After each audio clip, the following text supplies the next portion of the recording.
Amigos de Pro y Contra, estamos en comunicación con Milton Bonges, que es director de Vidensa y además exministro de Agricultura, con quien vamos a conversar con un tema que, para decir en términos amazónicos, él se mueve como pez en el agua, la agricultura. Señor Milton Bonges, ¿qué tal? Buenos días.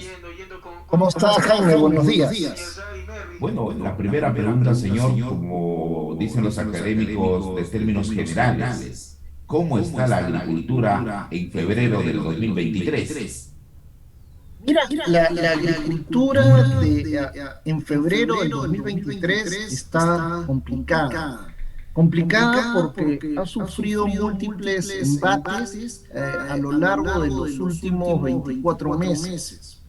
Empezó la pandemia generó indudablemente un efecto negativo sobre la agricultura porque la demanda de productos cayó y luego de la pandemia vino la crisis de fertilizantes. Eh, Como consecuencia de la pandemia y de la guerra entre Rusia y Ucrania, los fertilizantes más usados en el Perú, sobre todo la urea, subió muchísimo de precio, pasó de alrededor de $250 la tonelada a casi $1.000 la tonelada, y eso fue un golpe gravísimo en la economía de los agricultores peruanos, la mitad de los cuales usa urea. Y eso fue lamentablemente un problema que no pudo ser compensado por el Estado. El Estado, recordemos que en el gobierno de Pedro Castillo se intentó 4 veces comprar urea y las 4 veces se cayeron los procesos por denuncias de corrupción. Y luego de eso vino, por si fuera poco, vino la peor sequía en 50 años, sobre todo en la Sierra Sur del Perú. Pero la sequía se sintió desde Cajamarca hasta el Cusco, por toda la sierra. Y eso fue un tercer golpe muy fuerte a la agricultura peruana. Y finalmente el año empezó mal. Empezó mal porque gran parte de las protestas sociales pusieron su foco también en la agricultura o tuvo efectos con el bloqueo de las carreteras, tuvo su efecto sobre la producción agrícola. Entonces, todos estos golpes sucesivos a la agricultura han hecho que sobre todo los pequeños y medianos agricultores sean los más afectados en la producción, y eso lamentablemente se va a ver reflejado en las cifras macroeconómicas a fin de año. El año 2022 terminó mal, el 2023 comenzó mal. Entonces, ¿qué optimismo podemos tener para que desde la agricultura este año termine bien, no solamente para los agricultores, sino para los consumidores? Por sus palabras, veo que no, y aquí hay una relación internacional y nacional que no es favorable, ¿no?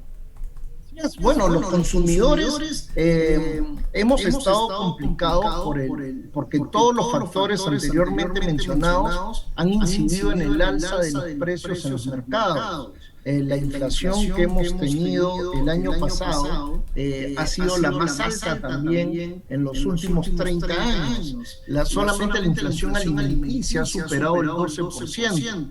Y eso ha sido un golpe fuerte para las amas de casa. Ahora tenemos que en el sur del país, en Puno, en Cusco, en Arequipa, la inflación en los mercados ha sido también de 2 dígitos, algo que los peruanos nos habíamos olvidado ya, pero consecuencia directa del desabastecimiento producto de los bloqueos de carretera. Entonces, las amas de casa este año van a tener que ser más ingeniosas porque seguramente va a haber en algún momento algunas restricciones de algunos productos en los mercados. Los más golpeados por la crisis de fertilizantes y por la sequía han sido las papas, el arroz, el maíz amarillo, que incide directamente en el pollo, por lo tanto, seguramente en algún momento del año va a haber alguna restricción. No es que va a haber una escasez tremenda y no va a haber el producto en el mercado, pero sí va a haber elevación de precios. o por lo menos no van a caer los precios, porque muchos esperábamos que este año, pasada la crisis del año pasado, los precios regresaran a sus niveles de hace un año y medio. Lo más probable es que no pase eso y nos quedemos con precios elevados o incluso suban un poco. La ama de casa, el poblador, el ciudadano que va al mercado y siente que aumentan los precios y eso le provoca malestar, ese malestar, ¿contra quién debe ser? Bueno, hay una parte de la crisis alimentaria que no tiene nada que ver con factores internos, como digo, ¿no? El hecho de que subió el precio de los fertilizantes no es culpa de nadie en el Perú. Lo que sí ha sido culpa en el Perú fue que en el breve gobierno de Pedro Castillo se elevaron las expectativas y se mencionó incluso que hay una segunda reforma agraria, que se le iba a dar semillas, capacitación, asistencia técnica, agua. Se prometió todo al agricultor y la verdad es que no se hizo nada. E incluso el Ministerio de Economía destinó una partida grande de recursos, más de 150 millones de dólares, para que el Ministerio de Agricultura pudiera importar urea y repartirlo a precios subsidiados a los agricultores. Pero la nefasta corrupción que caracterizó al gobierno anterior hizo que esa plata no se pudiera gastar, porque las 4 veces que se intentó comprar hubo denuncias, incluso un viceministro renunció porque vio que estaban coimeando en el ministerio. Hubo una empresa italiana que ganó la segunda o la tercera y que denunció a los medios que los habían llamado a los funcionarios del Ministerio de Agricultura para decirles que cómo era que le depositen su parte en una... ¿Cómo es la red? ¿Cómo es la red? Efectivamente. Y entonces así se cayeron los 4 procesos. Y eso sí es responsabilidad del gobierno anterior. Eso fue pura negligencia y corrupción, para ponerlo de manera correcta. Y finalmente, bueno, lo que está pasando este año es una mezcla de todo, ¿no? Es una mezcla, son protestas claramente que han venido siendo promovidas y organizadas también desde el gobierno de Castillo ya meses antes a su golpe de Estado, y que claro, se mezcla con la indignación también de la población, porque se les ha vendido una narrativa falsa de que Castillo fue drogado, fue secuestrado, no sabía lo que hacía, en fin, se ha creado toda una telenovela alrededor de un golpe de Estado de un presidente que se caracterizó por ser muy corrupto, ¿no? Y entonces la gente hay parte de la que ha salido a protestar justamente, pero hay otro grupo que ha sido el que ha asusado y que fue perfectamente organizado desde el poder del gobierno anterior. Y eso es lo que tenemos ahora. Ahora, en el escenario nacional, la región Loreto, la agricultura en la Amazonía, usted sabrá que en Loreto, por lo menos dependiendo directamente del Ministerio de Agricultura, hay 2 proyectos especiales, como es el Pedamal y el PEDIC. Pero en términos de agricultura, usted ha hablado del bloqueo de carreteras, de la producción en el sur y todo ello. Pero la producción agrícola en la Amazonía tiene características diferentes, pero vamos a sufrir las mismas situaciones que se sufren a nivel nacional. ¿Nos vamos a integrar en este sufrimiento o vamos a, le pregunto, vamos a sufrir más o menos que el escenario nacional, que en otras regiones? No, afortunadamente hasta ahora la región Loreto está menos afectada por varias cosas. En primer lugar, porque en Loreto no se consume tanta urea, más bien poca urea. Más se usan otros tipos de fertilizantes porque las características del suelo son distintas.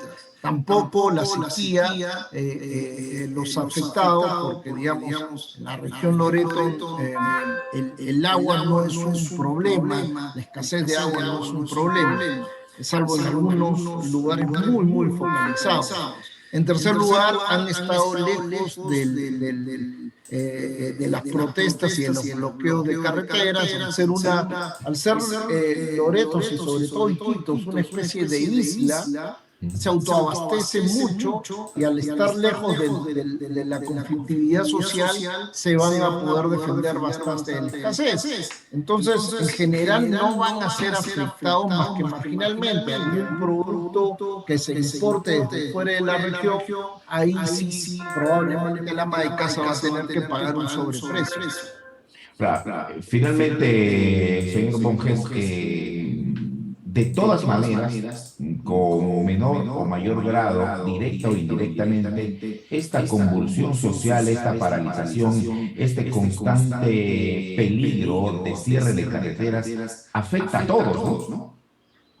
Afecta a todos porque, por ejemplo, la agricultura moderna ha perdido como 300 millones de dólares. Eso va a generar que haya desempleo porque las pequeñas y medianas empresas agroexportadoras están al borde de la quiebra. La destrucción de la planta de Gloria en Arequipa ha dejado a muchos pequeños y medianos ganaderos del sur sin posibilidad de vender sus productos, y esas personas van a estar muy cerca de la quiebra también y de los bajos ingresos. El corte de carreteras ha afectado a mucha gente que de la selva central, sobre todo, sacaba sus productos y del sur hacia Arequipa o hacia Cusco o hacia Puno. Y entonces todo esto configura un escenario en que va a haber menos ingresos en el país, y al haber menos ingresos hay menos demanda, y al haber menos demanda la producción se va a ver estancada, lamentablemente. Ya hemos crecido el año pasado casi la mitad de lo que se suponía que íbamos a crecer, y este año probablemente, si seguimos así, los escenarios de crecimiento no van a ser muy favorables. Muchas gracias, señor. Siempre es un gusto conversar con usted, entendido en temas de agricultura. Un placer, encantadísimo. Gracias. Buenos días. Gracias, buenos días. Adiós.